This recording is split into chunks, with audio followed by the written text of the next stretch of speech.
just loved going there. Yeah, I mean we got to go there yesterday, and that was to me like yeah, I guess so. Are we live?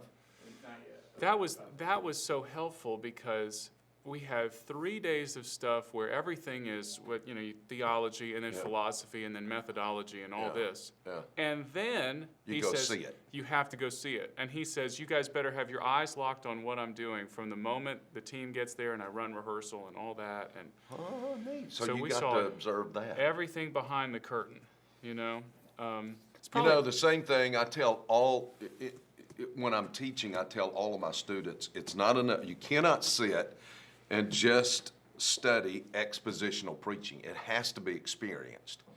You have to go and watch somebody do it. And it really probably takes you. I read something not long ago that said it takes a young preacher 500 sermons before he finds his voice. I very much believe that. Now, that's a lot of preaching, but I think that's right. It's just interesting. Well, and you think about that, if you're preaching weekend, if you only preach on Sunday mornings, that's about 10 years of sermons. Yeah. And that makes sense to me. Like you received the call, you retold the story again yesterday. Was it when you're 14, 15? No, I was 18. Oh, okay. But it'd been 2 years of you resisting the call. So yeah, I mean, probably by the time, did you feel like that was true for you? Of course, you were preaching a lot besides Sunday mornings. You were always traveling from the beginning. You know what? That's true. I've not thought about that, but it's honestly true. I've always preached in a lot of different places. I don't know why. I've not thought through it other than, people call and you feel like it's a door that God opens and you just walk through it and do it. But I think that's true. And I hear a lot of young guys, and I can tell, they've been listening to this guy, right, or they've been listening to this guy. It's not their voice yet. No, it's not their voice yet, but I encourage them. God called you. He didn't call this for you to be this other guy. That's right. He called you to be you. And you'll find it. Keep working at it. You'll get there. It's funny, you talked about just preaching a lot of different places when you were young, and I think I texted you about this. I was helping with a revival last Sunday night, and it was Phil Waldrop.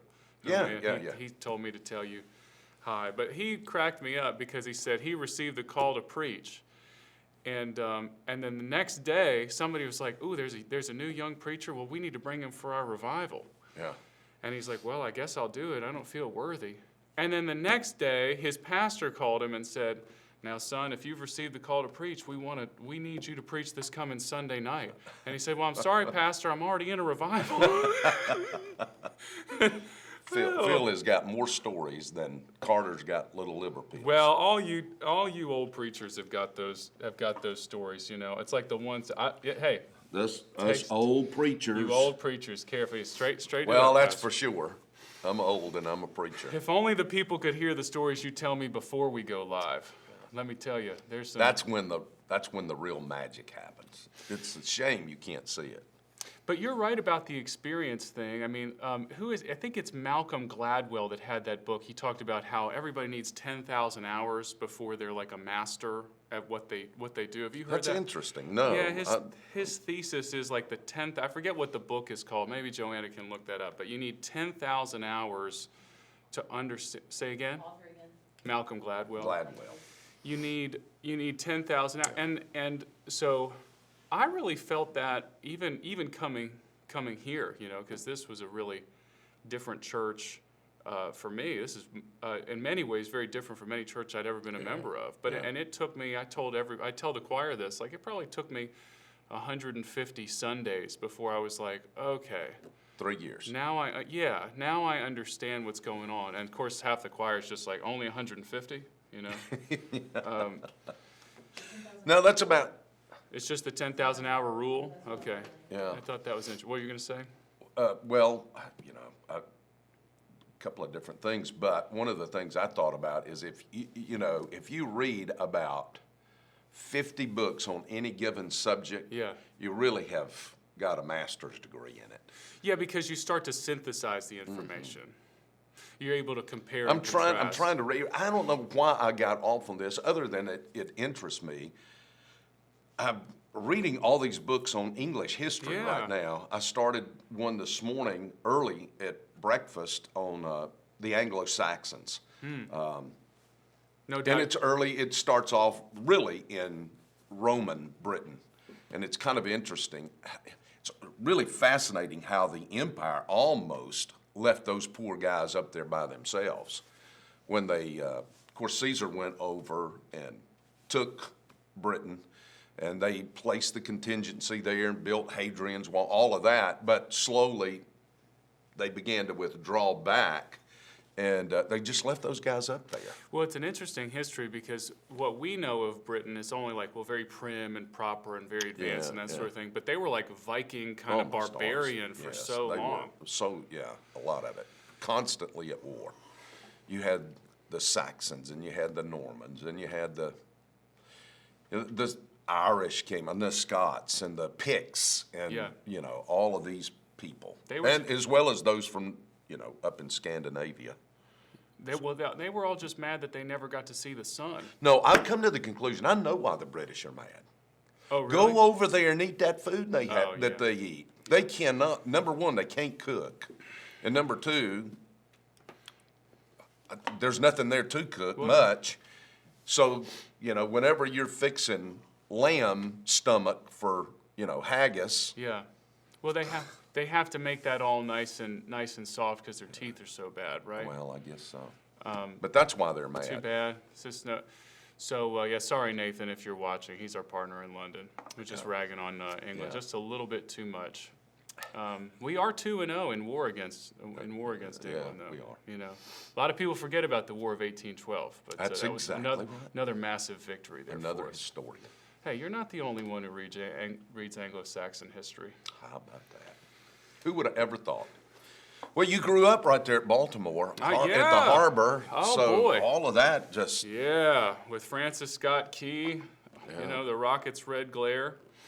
You know, there's a lot in that song. People are just commenting on how good Chris Stapleton's voice was last night, which it was excellent. I didn't get to hear that. I was at the hospital, Barry and I and Rick Burgess, by the way. The three of us had gone over to see a young man. Okay. And we were there for a little over an hour. So I didn't get to see that, and I heard they said it was the best ever done. I only heard a few seconds of it. I need to find it on YouTube and watch it. But I just love his voice, you know. But the song itself, and of course, you know, people are coming after it because, you know, it's a little bit of a product of its time, and I think there might be some racist language in like the 6th verse or something. But man, just those first couple of verses, and people forget about the 3rd verse. What is it? But conquer we must, for our cause it is just, and this be our motto, and God is our trust. Isn't that great? Oh, it's so good. Yeah, you know, is. people forget about that part. You want to cancel that part too. But of course, he wrote that at the Battle of Fort McHenry there. It's part of the War of 1812, which is right down the street from where I grew up. Yeah, That's right. We took... what did you think about the halftime show last night? Do you want to comment or just move on? Here's my only comment, and I did not watch it, but my comment about the concept of the halftime show, it just makes me feel strange because Rihanna was like such a big name when I was in high school and college, and now I'm at the age where they're starting to try to make money off of my nostalgia as a 37-year-old person. So even without watching it, it just made me feel old and busted. I just would like to know, is there any singer out there that can sing a song without putting their hands in inappropriate places? It is strange, isn't it? Yeah. Joanna's volunteering herself. Joanna's a great singer. Well, you know, outside of the church. Has Adele I just done wonder one what in the world can you not stand up there and sing a song without just being gross? Well, I mean, you saw what happened at the Grammys, or you probably heard about it with the whole devil worship thing. Like the whole music industry, it is a hyped up version of what's already happening, like in the culture, in people's hearts and culture. And it's so sad. Like it should convict us. You know, we shouldn't be back here just taking pot shots at it. We should recognize, okay, this is simply the fruit of a culture that is not gospel saturated, and we need to do what we can to share the gospel. You're right. You're exactly right. But thank you for the rebuke. Let the record show that I Jesus juked pastor on February the 13th. Lucky number 13. It was a good game. You know, you do hate the refs get, into the thing. They've done that the last couple of years, but Anyway. was sad. It felt to me like the right team won, though. Yeah. I've enjoyed watching Mahomes. Although I just turned it off I afterward. think he's the new Tom Brady. That's what people are saying. Yeah. You know, and it's The guy can throw a football, Even with a standing broken- on his head. yeah, even with a broken ankle and or whatever he had. It's just. You know that one play, he slung that thing out. He's down here and he slings that thing out and he hits the guy who's coming across like this. Perfect And you shot. just look at that and you think, now you know what? That really is talent. Well, you know what I think about with him is discipleship, because you know who his daddy is. He was a Major League Baseball pitcher. Yeah. So you don't think that he watched his daddy and his daddy taught him how to sling a ball? I had thought about that. So all of the, and again, Boy, you're on top of it I'm today. on fire today. Think about the NBA. Who's the best shooter in the NBA? Steph Curry. Who's his dad? Was it Del Curry? I think that's his. Mr. Curry. Yeah, Mr. Curry, his father, who also played in the NBA. Oh, yeah. So there you go. I look at, my father's a pastor. He gave me so much to just being around him. Yeah. You have a boy that's in ministry. Trey's doing incredible work. So it just made it in every field. We even said this 2 weeks ago, just about how much we affect our children. Yeah. Joanna's daughter Ren is doing incredible work with music at Auburn right now. No surprise there, really. I saw that one shot. I don't look at Facebook. I don't know how to do. All of you who send me messages, I don't see them because I don't know what to do with it. My daughter and wife put it on there. So, but I saw a picture of Ren, and I just thought, what a sweet and talented girl. She won my heart when she came when I first got here and put my books on the shelf. I'll never forget that. I'll dance her a wedding or whatever she wants me to do. Whatever walk her down the aisle or something. But I thought that was a great picture, and I thought, look at how happy she is. Thank you. Hey, speaking of getting married, you know who got engaged this past weekend? No. Pierce Moffat. You remember old Did Pierce? he? Yeah. Shout out to Pierce. Did he ever appear on the recap? Did we ever make him do it? I feel like maybe we did. How about that? Yeah. Oh, Pierce. He went back to the Presbyterians. Yeah, he did. And We had very little impact on his life. so sad. It was a very Presbyterian engagement. He didn't give her a ring. He just patted her hand. That's like Gomer. Well, if you kiss, you got to get married. That's right. All comes back to Andy Griffin. I love Shoot, my mom and dad held hands for the first 10 years. I wasn't born till the 15th anniversary, Andy. Oh, my word. That's just me improving. He knows that that's not a real line because he's got it all memorized. Oh, boy. Pastor, you reckon we should talk about this sermon? Well, if and you want to. You were in Exodus chapter 13. I got to And listen. into 14. Got to listen to it. Shout out again to our excellent video team. The message is already on YouTube, and that's where I got to take it in this morning. You were tackling some really, you were really going head on at people's perception of God, talking about how people in general. Well, I guess I'm skipping right to the application. You can rein me in however you want to, but like people have this perception that we're able to make our own plans, or that we're able to say, go up to God's desk and be like, "Here's my plans." Yeah, you here's the just plan take for a my look life. at those, Yeah. and God's is totally different, and that is completely evident there in this story. Yeah, like I said, the first point was God never consults us about the course that Right. He puts us on. He never, the point was this. I thought about this and reading this. I thought, God could have asked Moses, Moses, which would be the best way? God never does that. No, he does not. Because Moses had spent 40 years out there in the Sinai. So he knew every which direction and having gone through the Sinai myself, it's interesting how you would travel for miles and miles and miles and miles, and then you would come up on just a number of palm trees. Yeah. There'd be a grouping of them here and maybe one over here and oasis. one down this way. Yeah, there's an oasis. There's an underground water system that is in that place. And then you turn around and you'll go another 2 hours and you won't see anything. So, you know, you can make it out here in the Georgia pines, but I'm going to tell you something. You'd never make it in that environment unless you had somebody who knew. So Moses knew. He knew where everything was. He kept sheep. He knew the direction that the shepherds would go. Oh, wow, good All point. of those kind of things. He could see, I stated, he could see the roads in the sand that nobody else could see. And then he knew the signs, and he knew where these water holes were, but God never asked him. And the fact of the matter is, God has never asked me, you know, about the course. Do you want to follow this course or not? He's just laid out a course, and he says, follow me, which is what he said to the disciples. Yes. You know, leave your nets, follow me. Well, where are you going? He didn't say. You don't get to know ahead You of know, time. he just did not say. It's So a lot of that is, how do I follow God when I don't know where he's going? Because God did not tell them, other than they knew the destination. Now, we know ultimately our destination is heaven. yes, eternal But glory. we are not told about the course between here and there. And that's on purpose, you know. I think so, you know, and the older I get, the more I see the wisdom of it. Well, you gave your personal testimony. I referenced this earlier. You're like, I don't know. I know I'm surrendering to the ministry, and I pray to God it's not to preaching. Yeah, well, listen, when I walked the aisle that Thanksgiving weekend, when I was home from college, I was saying to the Lord the whole time, God, I'm doing what I know you're telling me to do. That is surrender to ministry, but I do not want to pastor a church.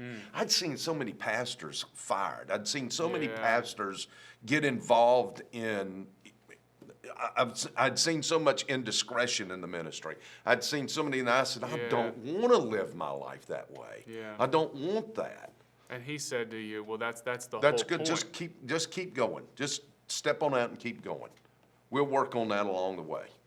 Well, and that's when you referenced, I think it's Genesis chapter 4, when Abraham's servant is there going. And, Yeah. and I loved how that's one of my favorite things you do, like when you get the congregation involved to remind us this ain't just some big dog and pony show or whatever. Yep. And you had somebody who was that I read don't the know. KJV? My wife told me after, Matt, did you know that was a guest that was here today? And I said, no, sweetie. I Oh, didn't that's know." amazing. However, they came up, they're going to join the church, and Oh, they were wonderful. looking for a Sunday school, a life group to get involved with. Burgess was standing there, and she came over and grabbed Rick and took him over there and introduced him to the people. So, Well, that's perfect because the Burgess Life Group is not know. KJV only. yeah, no. But I was glad somebody, you know, there are certain phrases in the King James You're right, yeah. that are just So poetic, brilliant, yeah. brilliant. I being in the way. And he's already going. Yeah. You know, Yeah. I don't know where I'm supposed The to be Lord going. guided me. While I was moving toward what I knew I was supposed to do, I discovered God was guiding me. Now that really ministered to me. You probably heard of it, but Kevin DeYoung had that book like 15 years ago called "Just Do Something." Yeah, I think have you heard it? no, I've never read it. It's a real short. I know mean, him. He's a great guy, great writer, and Yeah. a great preacher. Well, you could read it over like a single cup of coffee. It's only like 120 pages long. But the idea is like, hey, all you guys that are just waiting for God to do something, Yeah. like you need to show some faith and actually get to moving. Yeah, you know, that's the same thing that happens at Jericho when Yes. they're defeated there, and God comes to Joshua and he says, what are you doing? You know, move, get out there, go. But it's a both and, because even in that Yep. even in that situation, the angel of the Lord comes to him and says, "Hey, we're fighting this for you." Yeah. But you still have to march around, That's you right. know. And that's the tension, because people get into all this whole thing about sovereignty of God and like what's our responsibility, and they Yeah. want to fight about it. Right. But you have stories like that where it's like, there's clearly both things going on here. So what do you want to respond to that? I don't want to. Am I wrong in You know, this? no, you're not, and it's hard. It's like, how do you discern between bone and marrow? I mean, Yeah. how do you cut that fine? I don't know that our minds can do that. We I don't know can't. that we can ultimately divide it out. But it is. I know God's given me enough indication of what I should be doing, And as I do it, I discover he's been in it the whole time. Exactly. And he is leading me, and he's working all things together. Well, and that's the kind of God that we want. I mean, do you want a God that doesn't know the future?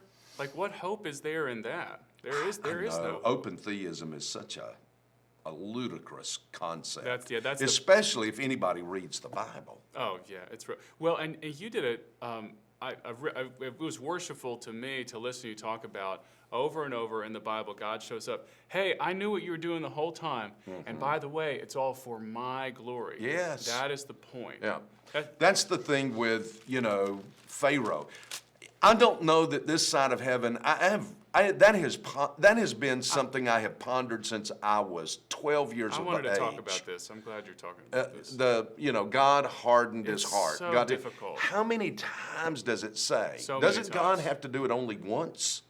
So why are we told that he did, and that he did, and that he did? Other than it must be an expression that reveals the heart of Pharaoh, that this is what his heart was. It was not that God was hardening it, it was that his heart was this hard. Well, and not to mention, I mean, if you want to talk about difficult things, like God ends up using him again as an instrument of his glory by laying a trap with the children of Israel. I never realized that before, but when you talked about the map and where he made the complaining children of Israel go, it was just to set up Pharaoh to be wiped out. Yep. And all that was by God's design. And they're all freaking out, and God must be saying in heaven, will y'all just calm down? He who sits in I've heaven's got lap. this. This is going to work out just like I have planned it from eternity past. And it does. I wonder if Moses was calm. Yeah, I think he was, Oh, okay. to an extent. Because it says here that Moses said, do not fear. But then I went over That's into here chapter to 14. Hebrews 11. And in Hebrews 11, you read this: by faith he, that's Moses, left Egypt, not fearing the wrath of the king. For he endured as seeing him who is unseen. Verse 27, Hebrews 11, which is a fascinating idea that it says he left not fearing because he had faith. But now, watch this. You get back over here into chapter 14. I didn't deal with this because I'm not so sure that I'm not going to preach the rest of this. Well, that's what this is for. You can talk a little So bit I'm about thinking about that, but now watch this. He comes, so Moses tells the people, do not fear. Now that is a negative imperative there, and it's a very strong way of telling somebody to stop what you're doing. Is it where he does the do not? Like Yeah, maybe it's more than one? just stop this. Okay. And stand by and see the salvation of the Lord. Great statement. Then he says this. Now this verse means tremendous amount to Debbie and myself, because this was the verse 14. That the Lord gave her while we were going through an extremely difficult time. The Lord will fight for you while you keep silent, which is always a good thing to remember. When somebody's attacking you, keep your mouth shut. Then the Lord said to Moses, now this is what I love. Why are you crying out to me? Tell the sons of Israel to go forward. It's that kind of that same thing that with Joshua. Joshua, well, why are you praying? You know what you're supposed to do. Take the army of Israel and get out there. So Moses must have been crying out, Lord, I've come out. I've trusted you by faith. Please don't fail me. What's the old Satchel Paige thing? Legs don't fail me now. Lord, don't fail me now. Well, that's such a great example of like you're praying, and then the light bulb goes off, and you're like, I'm the answer to this prayer. Yeah. I've been praying for somebody else to step in, but the Lord's having me do it. But I just think that's, all of it is fascinating. The other thing about it is this: God is gracious to us. You see what it says about Moses back here in Hebrews 11? And probably there was some fear, but God says, listen. He acted by faith. Maybe there was a little underlying fear there, but God is so gracious to us, so kind, so good to us. Like you're saying, I could read 125 pages over a cup of coffee. You're being gracious. That's hyperbole. That's over the top, but you're being kind to your old pastor. But we can't be over the top about God's grace to us. No, we can't. And that's just I mean, ultimately, that's the end of any sermon that you, or I guess any other preacher should preach, is at the end of this is God has showed his grace for us in Christ. Yeah. While we were yet sinners, he didn't allow our hearts to stay hard. I can't speak for Pharaoh. That's still a mystery to me. But he didn't. It is a mystery. He didn't keep we should be amazed. I mean, there's a reason we sing Amazing Grace. We should be amazed that the grace of the Lord is on our lives. Yeah. Yeah. I think too often, this is one thing that we were talking about at the intensive this past week. Too often, we just get, I just get in my flesh and I start functionally believing that I had something to do with the movement of the Lord, or like the will of the Lord or the grace of the Lord. Yeah. And it's not grace if I had anything to do with it. That's exactly right. Yeah. So how did he start? Just as we'll wrap up. How did he start the whole conference off? He started it. He actually took us to his house, and he said, and we just sat around in his living room, and he said, "Where are you guys coming from? Like, what do you need?" And really, the question was, "What do you think you need?" Yeah. And so we talked about that, and he took some notes, and we got to know each other. We prayed for each other, and then the first morning, he said, "Throw out the term worship leader.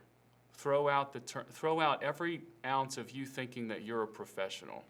And he said what you said in the pulpit yesterday. He's like, this is about the glory of God. Yeah. This is about helping people because the Lord's given you this skill. This is about facilitating so that people can give the glory to God that God deserves. Yeah. And he spent a long time on that before he got to anything practical. And people kept saying, yeah, but what about microphone? What about this? What about that? He's like, we're going to talk about that later. Like, you need to sit in this right now. You're not going to be able to lead other people to magnify the Lord if your heart isn't over the top, just entranced by what the Lord has done for you. That is so good. That is so good. I should have gone with you. There was actually a father, well, it was a pastor and a worship leader that was a father and son that was there. How about that? It was really cool. And they were from Quebec, so English wasn't even their first language. It was it just ministered, like they were just so hungry. Because I talked to you about this a little bit, how I've been feeling more and more convicted about the content of a lot of worship songs. Mm-hmm. Just a lot of them don't say enough about the gospel. It's kind of sad. Mm-hmm. And these guys are like, listen, the gospel, like there's a lot of new churches, like of French-speaking people, but we don't have the music yet. We don't have like this rich kind of musical tradition that's happened in English. Mm-hmm. And so they were like, we're hoping to write and to translate to minister to our people. It was just really moving. Wow. Hey, well, did y'all talk about the revival at Asbury? Well, I don't think we were aware of it. We were so focused in, but I heard you talk. But you were up there in Kentucky. Yeah, we were in Louisville, Kentucky. You know, and I was going to tell you, I meant to say this at the beginning, when I was working for Student Life, this was now 15 years ago, we did a camp in that very chapel. And they had all the pictures from the first revival. So I was really excited. I Googled it after I heard you say that. It seems like something's really going on. Well, I started, I thought yesterday afternoon late because we had some ministry we needed to do yesterday afternoon. But on the way home, I thought, gosh, I wish I could call Kirkwood and say, stay there. Stop. I'm flying in. We're going to rent a car, and we're going to drive to Asbury. We're going to just walk in the back of that auditorium and just sit. I would love that. I would have loved to have done that. Well, let's do that. We don't have to go to that meeting that Jeff wants us to do. Let's just go. Let's just go to Asbury.